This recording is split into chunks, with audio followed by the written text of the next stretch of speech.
Growing up without our parents was a rough experience, but the worst happened when my brother got into drugs. He spent all our savings to purchase drugs. Isolated himself from his family members, and spent most of his time with his friends. Wow, I did high as I did like this. He got into many drugs from pills to weed, syrup, and he injected himself. He became very violent and got into trouble. He spent days outside without coming home. The drugs began to eat him gradually. It was painful seeing him lose his mind, but it was more painful when we lost him forever. Stay safe, don't do drugs. This is Narco Tales. Good day and welcome to Narco Tales, the show that listens to the voices of those who have walked through the fire of substance dependence. My name is Aidan Lubem and I am your host on today's episode. Our guest is a man who fell, who rose, and broke free from the chain of substance dependence. Welcome to the show. All right, thank you for having me. Can you kindly tell us about yourself, your background? Okay, thank you very much. My name is Michael Choji. I'm from Plateau State. Uh, I majored in sociology back then in school, but I'm into hospitality and as well humanitarian service. Okay, Yes, sir. welcome. Thank you. What led you to begin experimenting with substance? What led you to begin? Okay, basically, we know how Nigeria is, and I started back then in school, university to be precise, my second year. Peer pressure, the need to belong, and I was into music and also Yeah. entertainment generally. So it was kind of easy, sincerely, to just mingle with people because a large amount of the people that I mingled with at that time were into substance use and stuff like Okay. that. So um, it took a while actually because these were things that I didn't want to do from the start.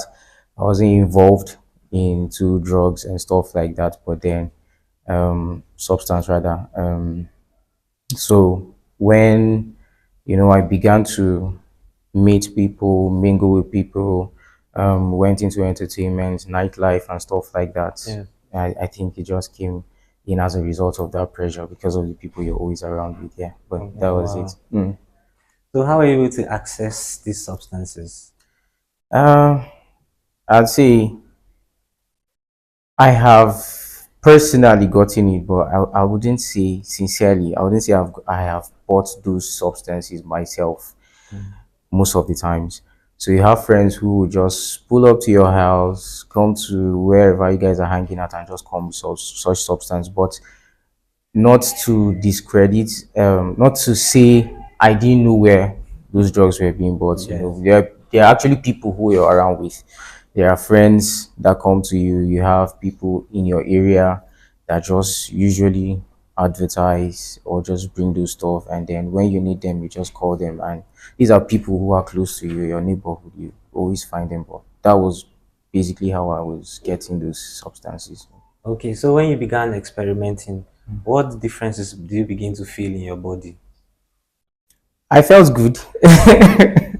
At first, I felt really, really good, because when you're into entertainment, there's this certain feeling you want to have because I was going on stage, we're doing freestyles, we're singing, I was emceeing um, shows and events like that. So you feel pumped up, when you want to go into activities like that. So it came almost, it was natural to me, but then with the substance it enhanced whatever it is that we were doing at that time. So yeah, I felt good at some point, but then the story I couldn't sustain that good feel for after a long period of time in this stuff. But yes, at first, sincerely, it felt good to me. That was what I thought.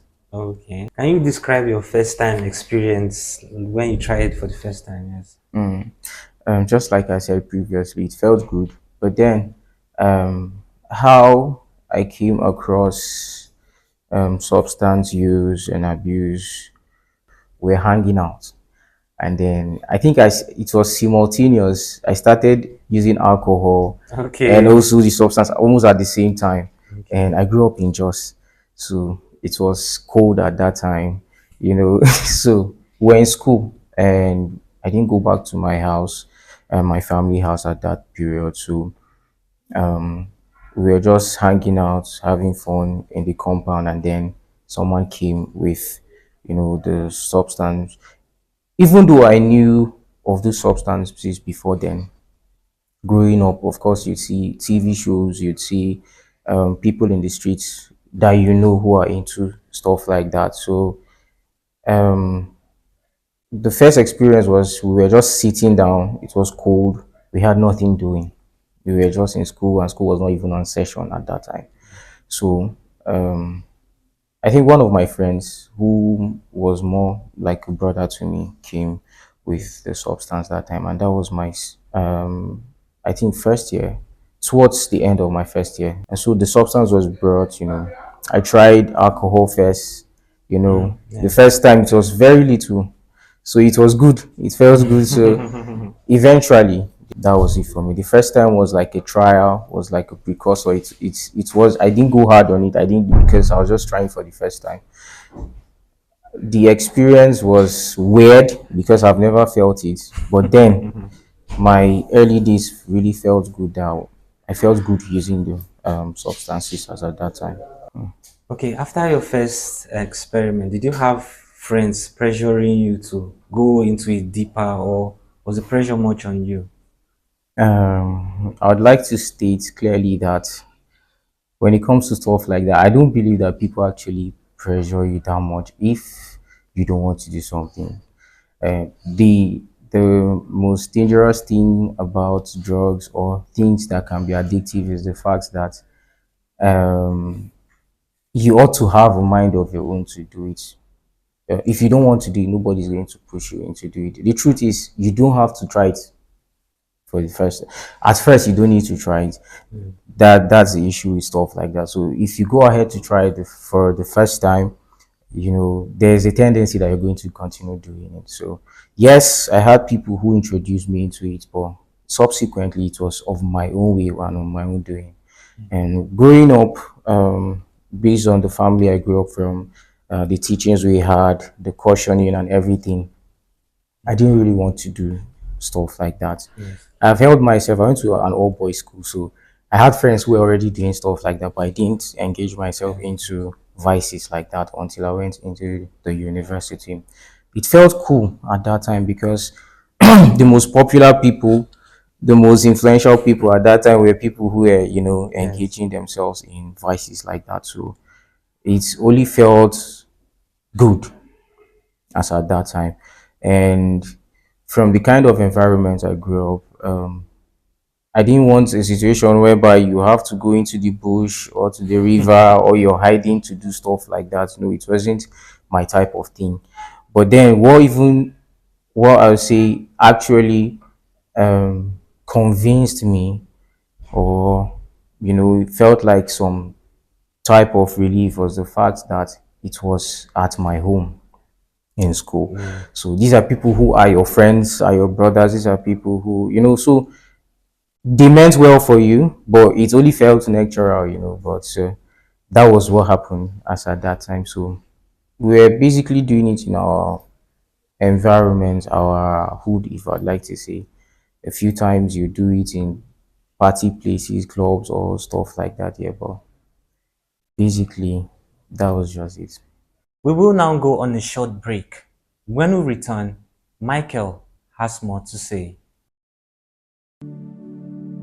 I was the head boy in my primary school, senior prefect and best graduating student in my secondary school, but drug abuse almost ruined my life. I was on an average of 2 grams of cocaine per day. I was taking 8 ampoules of pentazosine daily. European shisha, cocaine. I became a user, a dealer, and a gangster. I saw other users drowning. I knew I didn't want to be like them, but I was already trapped. My family disowned me. My employment was terminated. I sold my car, sold my house. I'll go out out well dressed and return shoeless, shirtless in exchange for drugs. I was saying things that were not real, and I once stabbed myself because I felt something crawling under my skin. I contacted NDLEA and started therapy. I spent 3 months in therapy. I spent 8 months. It's easy to relapse, but your mind has to be stronger than the cravings. Drugs does not love you. You are not the one using drugs. Drugs are the one using you. Say no to drug abuse. You're welcome back from that break. You're still watching Narco Tales, and our guest, Michael Chuji, is still very much around. Yes, sir. So, before we went on that break, you were talking about the substance you were using, but you didn't mention the particular one. Yes. No, we have so many. So, which one were you experimenting with? Okay, so just like I said first, I said my substance use came almost simultaneously, both with alcohol and then Yes. marijuana. Yes. The use of marijuana, basically, and then shisha. Okay. Those were the things that I was really into. Aside from that, nothing more. Okay, for me, because drug use or substance use have a different effect on people, Yeah. and we respond to them differently. And I wasn't much of somebody who bought those things myself. Okay. Yes, I was a person who rather rolled with, friends who got those substances that we have. But I wouldn't say I've not gotten it. I've gotten it maybe a couple of times, I can't say. But chunk of the times that we were having, Yes. it has to do with our meeting, it has to do with a gathering. So Okay. it was more of that kind of situation. So we're always having fun, staying together, meeting together, gathering together, and buying stuff. But yeah, just like I said, those who sell those substances are not very far fetched from Okay. us, from anybody actually. It could be your neighbor, it could be your next door friend, you understand? So, and it's cool. People needed money, for books, for transportation, feeding, and stuff like that. So, yeah, I would say outrightly that we got them from people around, friends around, yeah, people who wanted to maybe make an extra penny from what they do, yeah, aside from the support they're getting from home. Wow, that's interesting. So you mentioned something about meetings, gatherings. How regular were those meetings and gatherings? They were very regular, very, very regular, because we're all students, we're friends. We were in the same school, we're in the same area, and just like I said, I was into entertainment then, as at that time. Radio shows. We had a program we were doing back in school. I think it was once a week. It was every Sunday as at that time, but it wasn't happening on the. I'm just seeing how regular I and Yes, my friends Yes. have been around. We could come back from school and nothing to do. You don't want to read. You're just tired. You just want to, rest or do stuff. So yeah, it was, I'd say, very regular. If it's not regular, I'd say at least maybe 2-3 times a week. 2-3 times a week. Yes, Okay. we were having such gatherings as friends. We played games, sang, did freestyles, brainstormed on things we wanted to do, and yeah, basically that was it. So at what point did you realize that you were getting deeper into substance use? Right. So it was, there was a point I got to. There was okay, so because I like to read, I like to experiment on the things I take into my body. I know I did things, but I wasn't just doing it out of doing sake. I understand that there are good sides to bad sides. The feeling I was having was a good side for me, but I also knew that there was a terrible side to substance use as well. So I have checked, and at that point I knew, from the articles I was reading, the things I came across, the dangers of inhaling smoke, taking in smoke and stuff like that. So I remember that period I said no, I wasn't going to, smoke anything in any, I wasn't going to inhale anything that has to do with smoke into my system or inject any smoke substance. So I said I was rather going to cook the substance, marijuana. So I remembered my friends were smoking. I said, I don't want to smoke. I don't want to do this. But however, they should just give me the, the substance, the Yes. raw substance myself. So um, they gave me in the morning. I was making tea, so I made Lipton, and then I added the substance into it, and then I cooked Okay. it with the tea. So I had that particular substance in the morning, and before it was noon or evening, I was already hallucinating. I was feeling very strange in my system because it had gone into it is more dangerous when you it's almost like injecting it into your system. So it has gone into my body, and I was feeling really, really, I was feeling tense. I was hallucinating. My body was shaking within me, but no one knew. I wasn't having a clear grasp of the things that were going on around me. People were laughing, but I didn't understand why they were laughing as at that time. Not that I was just not in my right state of mind at that point in time. And that particular feeling stayed with me for close to a week. I was feeling the same way. I'll go to class just from that use. I didn't have anything again aside from that, but because of the way I was feeling, I couldn't do anything. So I'll go to class. Um, I would concentrate. I would try to concentrate, I'd say, but I wasn't grasping anything that was coming from the lectures that were happening. Yes. I wasn't feeling good. I felt like I was almost going, like I was dying. That was how I felt because I was not in my right state of mind. I wasn't having a clear picture of the things that were happening around me. I was just there. I was cool. I was doing the normal things, but there are key indicators to tell you that this is what you're going through and this is what you're doing. But I wasn't feeling them because I know myself very well. So that was the point for me. That was the break point for me. I couldn't do anything. I felt somehow, and then I had to call home. Yes. So even when I went home, I told my mom I was sick. I told her I was not understanding myself, blah blah blah blah. And she said, okay, I should come back home. She's going to take me to a clinic. But I didn't tell her what was going on. Yes, I didn't say that this was what I was going through as a person. I just told her I was sick. And so we went to the hospital. When we went to the hospital, she followed me into the consulting room with the doctor. So he was asking me questions. He asked if I was into drugs, if I was smoking or drinking. My mom didn't even wait for me to answer. She was like, no, no, no, I know this boy was not into anything. Nothing was happening to him. It's not even possible. So in confidence, the guy didn't say anything again. So he was like, okay, it's fine. I was going to give you some antibiotics and drugs like that to help you recover. When we left, I went back to the hospital myself.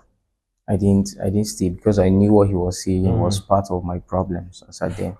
So I went back to the hospital where we spoke with the doctor. I told him this was my issue. I didn't want to answer, not to break my mom's heart and stuff like that, because she wasn't going to take that. Okay. So I said yes, this was my case, and he said all right, that he was going to give me drugs. He said he knew, but he didn't know why my mom was in the room as well, because I was an adult already as at that time too. So yeah, he gave me some antibiotics and said the drugs can only help you, but the decision to stop whatever you're doing lies within you. Nobody's going to help you not to do what you're doing. So I think those were, the period where I understood, that this was very harmful to me. Okay. Wow. So, aside, did your friends join in eating and cooking No, using I the did that cookbook? myself. Okay, I just you I did alone. it alone. They smoked theirs. I took my own portion Okay. and I made tea. That means the tea portion is more potent than when it is I smoked. think I feel it was stronger because I've had both. I've tested both, but the strongest, the one that had almost collapsed, my life was that I had made with the tea. Yes. Okay. So apart from cannabis, marijuana, did you or your friends you try any other substance? I've tried a couple, like then opium, which is Okay. codeine and stuff. I've tried them, but they were never my thing. Yes. I liked that one because it gave me kind of feeling that but basically it was marijuana, shisha, and then alcohol. Okay. But I knew within the circle, you always find people who do other things. Tramadol, there's tramadol, there's another one that is called, I've forgotten the name, but yeah, basically, opium, pills, drugs. But I was not much of other type of drugs, but basically, yes, this was what I did. Okay, so the time you were using, what was the quantity you were consuming? Like in a day, the quantity you consume in a day. Yeah. I just took as much as could reach me to get that feeling that I wanted to do. But of course, it's drugs and especially alcohol and stuff like that. It comes, the use grows after time to sustain, the initial feeling that you had, to sustain that type of feeling. So you'd have to increase the doses. But I cannot really tell you how many sticks I have had. I just know that I take as much as I need to get that feeling. Okay, so that Yes. is uncountable then. In a day, no, it was not that much. I can't say I've had two sticks of marijuana in a day before. It's not possible. But then I did them more as a recreational habit, Yes, something yes. as a social habit, rather, something that we do with friends. And so there were days I go with that without them. However, it has affected me as a person. That's all we can take on today's episode. We will be back next week as we continue Michael's story. My name is Ayana Lubem. Bye for now.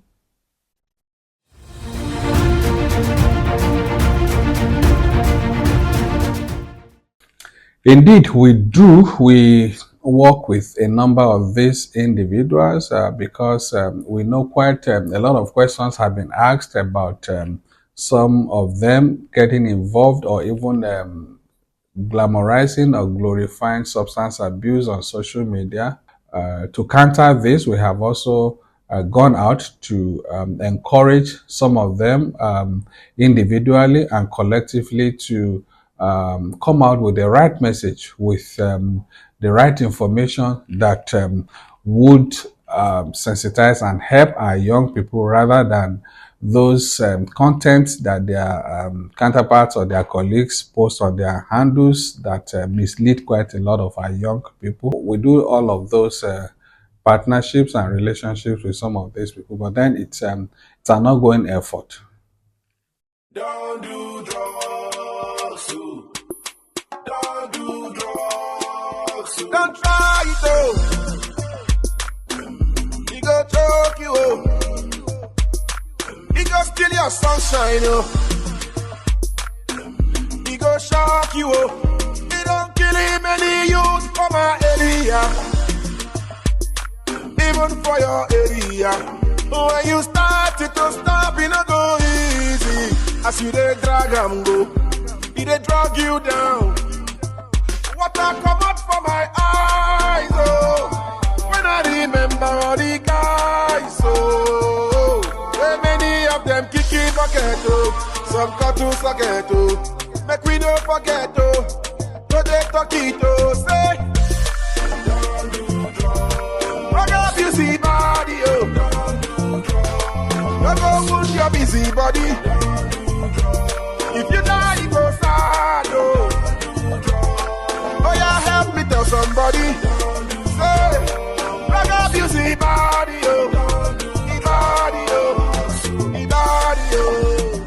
This message is brought to you by the National Drug Law Enforcement Agency, NDLEA.